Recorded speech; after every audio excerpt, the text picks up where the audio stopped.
साडे नाल चौधरी केपी साहब दिल्ली तो भारत तो ब्रैम्पटन दे विच दलित कॉन्फ्रेंस जिहड़ी आ कास्टलैस सोसाइटी बनाउण वास्ते वो चल के आए। ये वर्ल्ड लैवल ते काफ़ी फेमस फिगर ने।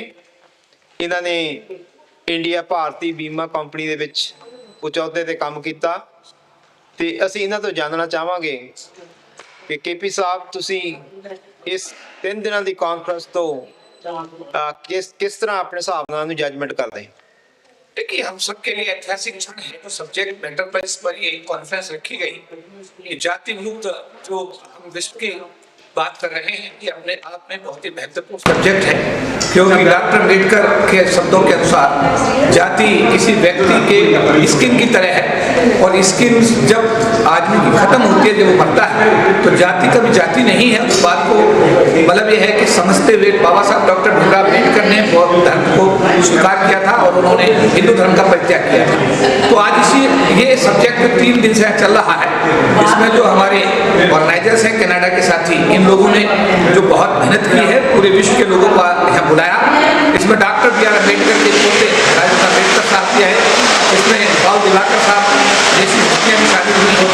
मैं भी अनुसूचित जाति जनजाति संगठन के अखिल भारतीय महासंघ 40 लाख लोगों का प्रतिनिधित्व करते हुए भारत से यहाँ पर पहुँचा। आप भी खुद जो है इसरो कनाडा के राष्ट्रीय अध्यक्ष हैं और आप अंतर्राष्ट्रीय अध्यक्ष हैं। आपके कार्यक्रम में 2 बार आपने कनाडा पार्लियामेंट में 1 बार बाबा साहब की जयंती मना करके रक्षा मंत्री 60-70 को आपने बुलाया।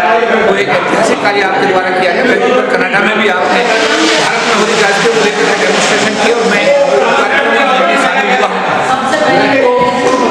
जब भी मुझे मौका मिलता है, भागवत साहब पूरी विश्व के कोने कोने में जब भी चाहे कोई यूनाइटेड किंगडम यानी लंदन में कोई मौका मिले, या अमेरिका में मिले, या कनाडा में मिले, या दुनिया के किसी भी कोने में अगर कोई मौका मिलता है, तो मेरी कोशिश होती है कि उस मूवमेंट का आंदोलन का मैं हिस्सा बनूं।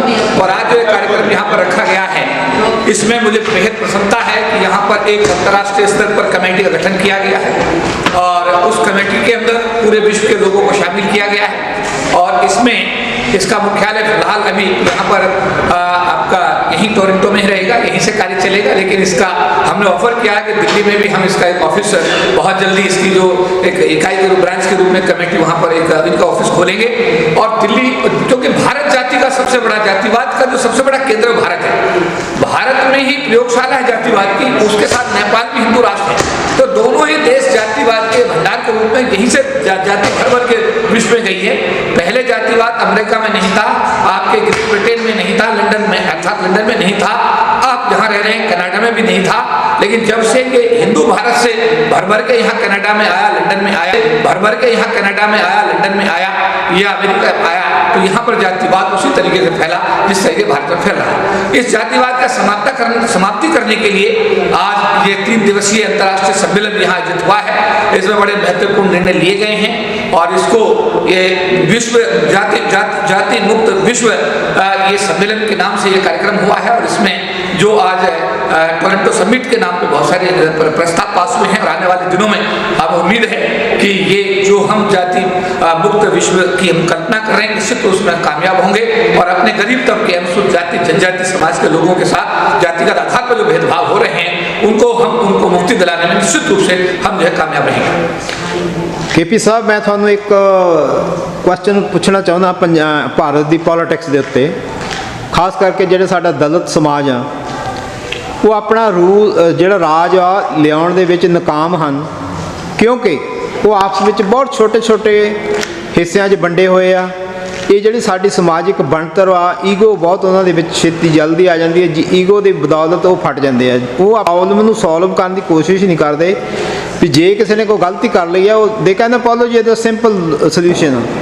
तुसी किस तरह सोचते हैं पे समाज को ये कहना चाहता हूँ कि बटोगे तो कटोगे। ऑलरेडी काशीराम जी ने एक आंदोलन देश में तैयार किया जिसको DS फोर्ट और उसके बाद बामसेव और उसके बाद में बहुजन समाज पार्टी के नाम से जाना जाता है। मैं ये कहूँगा कि देश के गरीबों का आंदोलन यही है। देश का जो अनुसूचित जाति जनजाति तबका उसका आंदोलन तो मान्यवर काशीराम का दिया हुआ आंदोलन है। इस आंदोलन का हिस्सा बनकर रहेंगे तो कटेंगे नहीं, अलग अलग जाएंगे। हर गली में नेता है, हर पार्टी में नेता है, SC ST के ऐसे लोगों को नेता बनाया जाता है जिनकी रीढ़ की हड्डी ढूंढो तो मिलती नहीं है। 131 सांसद हैं लोकसभा के अंदर, एक भी आदमी एक सवाल SC/ST के ऊपर नहीं करता है। सरकार की गलत नीतियों के ऊपर कोई प्रोटेस्ट 131 जो बाबा साहब अम्बेडकर के आरक्षण से लोग संसद में चुनकर जाते हैं उसमें एक भी आदमी आवाज नहीं उठाता है। ऐसी परिस्थिति के अंदर जो समस्या है वो यही है कि अगर अनुसूचित जाति जनजाति समाज के लोगों को भारत में सम्मान के साथ जीने का अवसर प्राप्त करना है तो उसको निश्चित रूप से बाबा साहब अम्बेडकर, मान्यवर काशीराम और मायावती जी के बताए मार्ग पर चलना पड़ेगा। और अगर इधर उधर जरा से भी हिले तो बटोगे तो कटोगे। मैं देखਣ ਵਿੱਚ ਆਉਂਦਾ ਕਿ ਜਿਹੜੇ ਪੂਨਾ ਪੈਕਟ ਤੋਂ ਮੈਂਬਰ ਪਾਰਲੀਮੈਂਟ ਲੈਜਿਸਲੇਟਿਵ ਮੈਂਬਰ ਬਣਦੇ ਆ ਉਹ ਸਿਰਫ ਪਾਰਟੀਆਂ ਦੇ ਗੁਲਾਮ ਬਣ ਜਾਂਦੇ ਆ। ਉਹ ਆਪਣੇ ਸਮਾਜ ਲਈ ਫ੍ਰੀ ਜਾਂ ਈਵਨ ਅਫਸਰ ਵੀ ਜਿਹੜੇ ਆਪਣੇ ਸਮਾਜ ਲਈ ਕੰਮ ਨਹੀਂ ਕਰ ਪਾ ਸਕਦੇ ਕਿਉਂਕਿ ਨਾ ਉਹਨਾਂ ਦੇ ਆਪਸੀ ਜ਼ਰੂਰਤ ਨਹੀਂ ਹੁੰਦੀ ਕਿ ਉਹ ਆਪਣਾ ਕੋਈ ਕੰਮ ਸਮਾਜ ਵਾਸਤੇ ਕਰ ਸਕਣ। ਤੁਸੀਂ ਉਹਨਾਂ ਨੂੰ ਕੀ ਮੈਸੇਜ देना चाहोगे? निश्चित रूप से जो राजनीति में लोग जाते हैं मैं उनको एक आह्वान करना चाहता हूँ, संदेश भी देना चाहता हूँ, चेतावनी भी देना चाहता हूँ। वो इस बात को भूल जाए किसी राजनीतिक पार्टी के दम पर वो वहां पर चुनाव लड़के जीतते हैं। डॉक्टर अम्बेडकर ने संविधान में जो 25% का आरक्षण किया था लोकसभा विधानसभाओं में, उस आरक्षण की वजह से वो लोकसभा में सांसद बनते हैं, विधानसभा में MLA बनते हैं।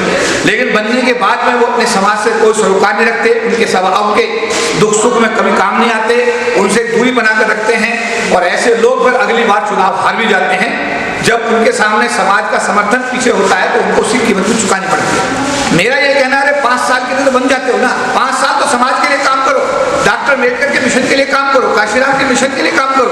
अगली बार तो ना कोई टिकट देगा या नहीं देगा इसकी कोई गारंटी थोड़ी है, लेकिन 5 साल तक तो आप लोकसभा के सांसद रहोगे। मेरा अनुरोध है आप लोगों से जो भी सांसद चुनकर जा रहे हैं 25% के आरक्षण पर, आप पर समाज का भी कर्ज है, बाबा साहब अम्बेडकर का भी कर्जा है, इस कर्ज को उतारिए वरना जिस दिन मरोगे तो इतना बड़ा कर्ज लेके मरोगे कि समाज में कोई 2 कौड़ी का आपको सम्मान नहीं मिलेगा। ਅੱਜ ਕੱਲ੍ਹ ਜਿਹੜਾ ਦੇਖਣ ਨੂੰ ਆ ਰਿਹਾ ਕਿ ਜਿਹੜਾ ਬਹੁਜਨ ਸਮਾਜ ਪਾਰਟੀ ਦਾ ਗ੍ਰਾਫ ਆ, VOTING ਗ੍ਰਾਫ ਬਹੁਤ ਥੱਲੇ ਜਾ ਰਿਹਾ ਤੇ ਉਹਦਾ ਕਾਰਨ ਮੈਂ ਜਿੱਦਾਂ ਪ੍ਰੀਵਿਊ ਕਰਦਾ ਪਿਆ ਇਲੈਕਸ਼ਨਾਂ ਦੇ ਟਾਈਮ ਦੇ ਵਿੱਚ ਜਿਹੜੀ BSP ਯੂਨਿਟ ਜਾਂ ਪਾਰਟੀ ਹੈਗੀ ਆ ਉਹਨਾਂ ਦੇ ਵਿੱਚ ਇੰਟੈਲੈਕਚੁਅਲ ਪਰਸਨ ਦੀ ਬਹੁਤ ਘਾਟ ਆ ਕਿਉਂਕਿ ਉਹਨਾਂ ਦੀ ਕੋਈ ਵੀ ਜਿਹੜੀ ਆ pre planning C for election ਵਾਸਤੇ ਉਹ ਮੈਨੂੰ ਦਿਸੀ ਨਹੀਂ, ਜਿਹਦੀ ਬਦੌਲਤ ਜਿਹੜਾ ਉਹਨਾਂ ਦਾ ग्राफ ਆ बहुत थल्ले आ गया। ਤੁਸੀਂ ਇਹਦੇ ਬਾਰੇ ਕੋਈ क्वेश्चन कुछ दस सकते? देखिए निश्चित रूप से पिछले दिनों में बहुजन समाज पार्टी के ग्राफ में बड़ी भारी गिरावट आई है, ऐसा नहीं है जो आप बात बिल्कुल सही कह रहे हैं। उत्तर प्रदेश में अपने दम पर सरकार बनाने वाली बहुजन समाज पार्टी इसने 5 वर्ष में बाबा साहब अम्बेडकर और मान्यवर काशीराम के मिशन को मतलब ये है कि बिल्कुल उन्होंने जिस तरीके से जमीन पर उतारा, हर मतलब उन्होंने महापुरुषों के नाम पर जिले बनाए, विश्वविद्यालय गौतम बुद्ध विश्वविद्यालय बनाया, अम्बेडकर पार्क है बनाए, जिस तरीके से उन्होंने काम किया 5 साल के अंदर अपने आप में मार्वेलस है और वो हमेशा याद किया जाएगा। लेकिन उसके बाद में ग्राफ पार्टी का नीचे गिरता चला गया। निश्चित रूप से पार्टी के जो नीतियां हैं उनमें बहुत कुछ ज़्यादा उनको रिव्यू करने की आवश्यकता होनी चाहिए। जो लोग पार्टी के लिए समर्पित हैं, समर्पित लोगों को समझे उनको काम करने का अवसर मिलना चाहिए, पार्टी का विस्तार होना चाहिए, पार्टी में जो लोग काम करना चाहते हैं उनको काम करने के अवसर मिलने चाहिए। और अगर ऐसा होता है तो पार्टी द्वारकर से, ऐसा मेरा मानना है कि द्वारकर अपनी पुनः उसी स्थिति को प्राप्त करेगी। इसी बहुजन समाज पार्टी के चलते हुए इसी पार्टी के बैनर के तले एक बहुजन समाज का बेटा बेटी भारत का प्रधानमंत्री बनने में निश्चित रूप से कामयाब होगा। ਲੱਗਦਾ ਵੀ ਇੱਕ ਦਿਨ ਆਉਂਦਿਆਂ ਸਮਿਆਂ ਦੇ ਵਿੱਚ ਜ਼ਰੂਰ ਆਪਣਾ BSP ਨੂੰ ਜਿਹੜੀ ਆ बढ़त ਮਿਲੇਗੀ, ਪਰ ਪ੍ਰੈਜ਼ੈਂਟਲੀ BSP ਦੀ ਜਿਹੜੀ ਮੈਨੇਜਮੈਂਟ ਕਮੇਟੀ ਆ ਉਹਨੂੰ ਆਲ ਓਵਰ ਇੰਡੀਆ 'ਚ ਓਵਰਹਾਲ ਕਰਨ ਦੀ ਲੋੜ ਹੈ ਕਿਉਂਕਿ ਬਹੁਤ ਸਾਰੀਆਂ ਉਹਦੇ ਵਿੱਚ ਤਰੁੱਟੀਆਂ ਨੇ। ਬਹੁਤ ਸਾਰੇ ਜਿਹੜੇ ਉਹ ਪੁਰਾਣੇ ਬੰਦੇ ਆ ਉਹ ਕਰਪਸ਼ਨ ਵੀ ਉਹਨਾਂ ਨੇ ਕੀਤੀ ਉਹ ਆ ਔਰ ਉਹ ਸਮਾਜ ਵਾਸਤੇ ਘੱਟ ਸੋਚਦੇ ਆ, ਨਾ ਉਹ ਪੋਲੀਟੀਕਲ BSP ਬਾਰੇ ਸੋਚਦੇ ਆ, ਉਹ ਆਪਣੇ ਹੀ ਘਰ-ਬਾਰ ਜਿਹੜੇ ਉਹ ਡਿਵੈਲਪ ਕਰਦੇ ਆ। ਮੇਰੇ ਕੋਲ ਬਹੁਤ ਸਾਰੀਆਂ ਐਗਜ਼ਾਮਪਲਾਂ ਮੈਂ ਦੇਣੀਆਂ ਨਹੀਂ ਚਾਹੁੰਦਾ ਕਿ ਜਿਨ੍ਹਾਂ ਲੋਕਾਂ ਨੇ ਆਪਣੇ ਸਮਾਜ ਦਾ ਪੈਸਾ ਲੈ ਕੇ ਆਪਣੀਆਂ ਕਾਰਾਂ ਕੋਠੀਆਂ ਮੁੰਡੇ ਕੈਨੇਡਾ अमेरिका ਭੇਜ ਦਿੱਤੇ ਪਰ ਉਹ ਸਮਾਜ ਨੂੰ ਉਹਨਾਂ ਦੀ ਦੇਣ ਜ਼ੀਰੋ ਆ। नहीं, निश्चित रूप से पार्टी में जो आपने कहा है पार्टी के अंदर अच्छे कार्यकर्ताओं का इंक्लूजन की आवश्यकता है। जो लोग पार्टी के प्रति समर्पित हैं उन लोगों को काम करने के अवसर मिलने चाहिए, बिल्कुल मैं आपसे सहमत हूँ। और अगर ऐसा होता है और बहन जी हमारे समाज की सर्वमान्य नेता हैं, बड़ी अनुभवी नेता हैं, और मुझे लगता है कि राजनीति का उनके पास में इतना ज्ञान है और वो शायद इस चीज़ को भली भांति समझ भी रही हैं। खुद उन्होंने पार्टी की कमान अपने हाथ में ले ली है, बहुत सारे लोगों का इंक्लूजन वो कर रही हैं। तो आने वाले दिनों में मेरा ऐसा विश्वास है कि बहुजन समाज पार्टी मजबूत होगी और उसके अंदर अच्छे कार्यकर्ताओं को काम करने का अवसर मिलेगा। और दोबारा कर से न केवल उत्तर प्रदेश में बल्कि भारत की जो राजधानी दिल्ली में, वहां पर भी बहुजन समाज पार्टी का परचम लहराएगा और हमारे समाज का कोई बेटा या बेटी निश्चित रूप से भारत के शासन अध्यक्ष कुर्सी को सुशोभित करेगी। ਤੁਸੀਂ ਅੱਜ ਕੱਲ੍ਹ ਤੁਹਾਡਾ BSP ਦੇ ਨਾਲ ਲਿੰਕ ਹੈਗਾ ਜਾਂ ਤੁਸੀਂ BSP ज्वाइन कर ली है ਜਾਂ अजे नहीं? देखिए, मैं BSP के लिंक की बात कर रहा हूँ। मैं BSP का सदस्य भी नहीं हूँ, पदाधिकारी भी नहीं हूँ, लेकिन बाई वर्चू ऑफ ब्लड मैं अनुसूचित जाति जनजाति समाज से आता हूँ और अनुसूचित जाति जनजाति समाज के चहुमुखी विकास को अगर कोई सुनिश्चित कर सकता है तो बहुजन समाज पार्टी ही कर सकती है, इसके अलावा और कोई दूसरा आदमी कर नहीं सकता है। इस बात के लिए मैं बिल्कुल दृढ़ संकल्पित हूँ, कृत संकल्पित हूँ। का कोई बेटा या बेटी निश्चित रूप से भारत के शासन अध्यक्ष कुर्सी को सुशोभित करेगी। इसलिए मैं अपने समाज को कहता हूँ कि इधर उधर मत भागो, इधर उधर मत जाओ, सिर्फ अपने संगठन को, अपने समाज को, अपनी पार्टी को मजबूत करो। अगर आप ऐसा करेंगे तो आने वाले दिनों में निश्चित रूप से आपको कामयाबी मिलेगी और आप एक दिन भारत का जो सबसे बड़ा जो दुनिया का सबसे बड़ा लोकतंत्र है, उस लोकतंत्र में आपको एक प्रधानमंत्री के रूप में कार्य करने का अवसर किसी बहुजन समाज के व्यक्ति को मिलेगा। उस दिन बहुजन समाज के लोगों की जिंदगी में नया सवेरा आएगा।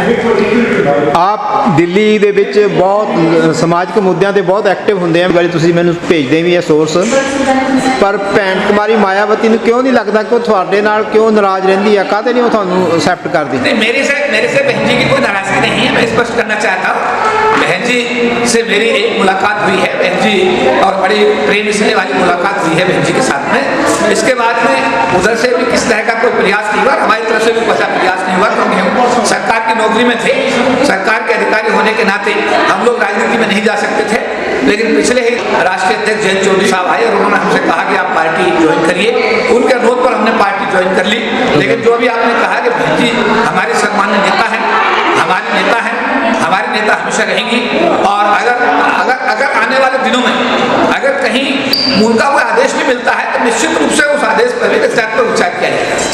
ਤਾਂ ਲੱਗਦਾ ਕਿ BSP ਪਾਰਟੀ ਜਿਹੜੀ ਆ ਉਹਨੂੰ ਵਰਲਡ ਲੈਵਲ ਤੇ ਫੇਮਸ ਹੋਣਾ ਚਾਹੀਦਾ। ਵਰਲਡ ਦੇ ਵਿੱਚੋਂ ਜਿਹੜੀ ਆ ਸਭ ਤੋਂ ਜਿਹੜੀ ਮੈਂ ਘਾਟ ਪਿਛਲੀਆਂ ਇਲੈਕਸ਼ਨਾਂ 'ਚ ਦੇਖੀ ਆ ਕਿ ਉਹਨਾਂ ਦੇ ਵਿੱਚ ਇੰਟੈਲੈਕਚੁਅਲਿਟੀ ਹੈ ਨਹੀਂ ਸੀ, ਨਾ ਉਹਨਾਂ ਕੋਲ ਬਾਹਰ ਆਪਣਾ ਫੋਰਨ ਜਿਹੜੇ ਵਿਦੇਸ਼ਾਂ ਦੇ ਵਿੱਚੋਂ ਕੋਈ ਕਮੇਟੀਆਂ ਜਾਂ ਉਹਨਾਂ ਦੀ ਯੂਨਿਟਾਂ ਕੰਮ ਕਰਦੀਆਂ, ਉਹ ਚੰਗਾ ਕੰਮ ਨਹੀਂ ਕਰ ਰਹੀਆਂ ਕਿਉਂਕਿ ਉਹਨਾਂ ਨੇ ਉਹ ਜਿਹੜੇ ਇੱਧਰ BSP ਦੇ ਬੰਦੇ ਕੈਨੇਡਾ ਅਮਰੀਕਾ ਵਿੱਚ ਆਇਆ ਹੋਆ ਮੋਸਟਲੀ ਉਹਨਾਂ 'ਚੋਂ 90% ਕਰਪਟ ਬੰਦੇ ਆ ਜਿਨ੍ਹਾਂ ਨੇ BSP ਨੂੰ ਲੁੱਟਿਆ ਕੁੱਟਿਆ ਅਤੇ BSP ਨੂੰ ਹਰਾਇਆ। ਸੋ ਉਹਨਾਂ ਭੈਣ ਜੀ ਨੂੰ ਇਹ ਚਾਹੀਦਾ ਵੀ ਇੱਕ ਇੰਟੈਲੈਕਚੁਅਲ ਕਮੇਟੀ ਜਿਹੜੀ ਆ ਨਾਰਥ ਮੈਨੂੰ ਇਨ ਇੰਡੀਆ ਦੇ ਵਿੱਚ ਬਣਾਈ ਜਾਵੇ। ਇੱਕ ਜਿਹੜਾ ਸੈੱਲ ਆ IT ਸੈੱਲ ਜਿਹਨੂੰ ਕਹਿੰਦੇ ਆ, ਉਹਦੀ ਵੀ ਦੇਖਣ ਨੂੰ ਘਾਟ ਮਿਲੀ ਆ ਕਿ ਉਹਨਾਂ ਕੋਲ ਸੋਸ਼ਲ ਮੀਡੀਆ 'ਤੇ ਕੋਈ ਕੁਐਸਚਨ ਹੀ ਨਹੀਂ ਹੁੰਦੇ, ਕੋਈ ਆਨਸਰ ਨਹੀਂ ਕਰ ਸਕਦੇ, ਕਿ ਉਹਨਾਂ ਕੋਲ ਸੋਸ਼ਲ ਮੀਡੀਆ 'ਤੇ ਕੋਈ ਕੁਐਸਚਨ ਹੀ ਨਹੀਂ ਹੁੰਦੇ, ਕੋਈ ਆਨਸਰ ਨਹੀਂ ਕਰ ਸਕਦੇ। ਕਈ ਜਿੱਦਾਂ ਜਿਹੜੇ ਆਪਣੇ ਜਦੋਂ ਇਲੈਕਸ਼ਨ ਹੁੰਦੀ ਆ ਮੀਡੀਆ ਦੇ ਸਾਹਮਣੇ ਆਉਂਦੇ, ਉਹਨਾਂ ਨੂੰ ਬੰਦਿਆਂ ਨੂੰ ਗੱਲ ਹੀ ਨਹੀਂ ਕਰਨੀ ਆਉਂਦੀ, ਆਪਣਾ ਪੱਖ ਹੀ ਨਹੀਂ ਰੱਖਣਾ ਆਉਂਦਾ। ਇਸ ਕਰਕੇ ਪਾਰਟੀ ਨੂੰ ਚਾਹੀਦਾ ਕੋਈ ਇਹੋ ਜਿਹਾ ਟ੍ਰੇਨਿੰਗ ਸੈਂਟਰ ਖੋਲ੍ਹਿਆ ਜਾਵੇ ਬਿਫੋਰ ਇਲੈਕਸ਼ਨ, ਤਾਂ ਜੋ वो अपनी पार्टी का अक्स जरा। देखिए, बहन जी ने पार्टी की कमान अपने हाथ में ले ली है और मुझे लगता है कि आने वाले दिनों में उन्होंने जिस मुस्तैदी के साथ पार्टी में दोबारा कर से अपना लोगों का इंक्लूजन शुरू किया है, मेरा ऐसा मानना है कि आने वाले दिनों में पार्टी में निश्चित रूप से सुधार आएगा और पार्टी मजबूत होगी। पार्टी एकदम मजबूती की तरफ जाएगी, मेरा ऐसा मानना है। जीवन में ये ऐतिहासिक क्षण है जिसमें विश्व स्तर पर इतना बड़ा समागम पूरे दुनिया के लोगों को इकट्ठा किया गया है और इसमें संगठन तैयार किया गया है। संगठन में मुझको भी कार्य करने का अवसर दिया गया और हमें आपके 3 चैनल के माध्यम से पूरे विश्व के लोगों को विश्वास दिलाता है कि आने वाले दिनों में ये संगठन जो समस्या जातिगत आधार पर पूरे विश्व में एक बड़ा नासूर बन गई है, उस समस्या को निश्चित रूप से हम लोग ठीक करने की संभव कोशिश करेंगे, समाज को नई दिशा देने की कोशिश करेंगे।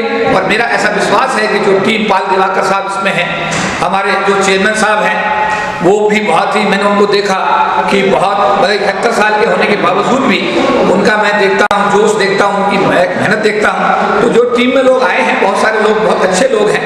हमारे जो दलित आयोग के चेयरमैन नेपाल से, वो भी इस कार्यक्रम में उन्होंने भी शिरकत की और पूरे विश्व के लोग यहाँ पर इकट्ठे हुए। तो आने वाले दिनों में ये संगठन अपने आप में एक मैं कहूँगा कि एक बहुत बड़ा वृक्ष बनेगा और इसकी छाया में हमारा अनुसूचित जाति जनजाति समाज के जो लोग हैं उनके साथ जो जाति का आधार पर सुनिश्चित तरीके से भेदभाव, उनके साथ हत्याएं, उनके साथ बलात्कार, जो उनके साथ हर स्तर पर मैं कहूँगा कि हर तरह का डिस्क्रिमिनेशन हो रहा है। तो आने वाले दिनों में इस संगठन के बैनर तले इन सभी बिंदुओं पर हम फोकस करेंगे और इन सभी समस्याओं का समाधान कराने का हर संभव प्रयास करेंगे।